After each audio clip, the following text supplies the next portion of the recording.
లేదు కాబట్టి సమన్వయం జరుగుతుంది అనేది నా ఉద్దేశం. ఎందుకంటే నేను ఇంకోటి కూడా చెప్తున్నా, సురేష్ బాబు గారి మీద నాకు ఎవరి మీద వ్యక్తిగతం లేదు. ఈ రోజు నేను రామానాయుడు గారి వల్ల నేను ఫైనాన్షియల్గా ఎదిగానని గర్వంగా చెప్పుకుంటా, సురేష్ బాబు గారి వల్ల చెప్పుకుంటా. ఇది మామూలుగా విషయాలు.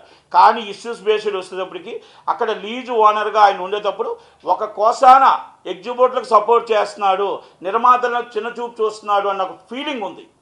ఆ ఫీలింగ్ నుంచి వెళ్ళాలి అంటే చైర్మన్ పోస్ట్ నుంచి సురేష్ బాబు గారు, దిల్ రాజు గారు, ఇద్దరు లీజ్ ఓనర్సే కాబట్టి ప్లీజ్ అండ్ కేఎల్ నారాయణ గారు అండ్ శ్యామ్ ప్రసాద్ రెడ్డి గారు కావాలి.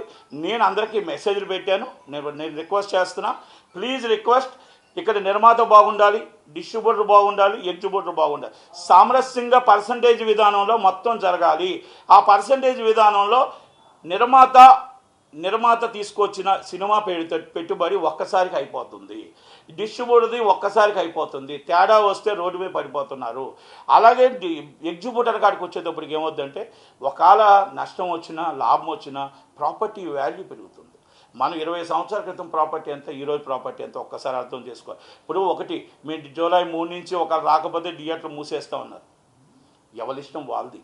ఒక వ్యవస్థని ఎవరు శాసించలేరు. ఆ థియేటర్ మూస్తే నువ్వు ఎందుకు మూసావని అడిగే రైట్ మాకు లేదు.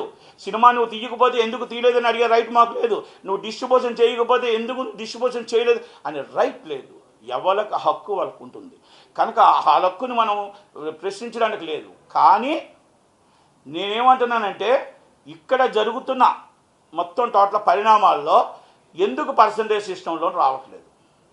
మీకు జరుగుతున్న పర్సంటేజ్ సిస్టంలో అక్కడ నిర్మాత 400 కోట్లు సినిమా తీశాడు.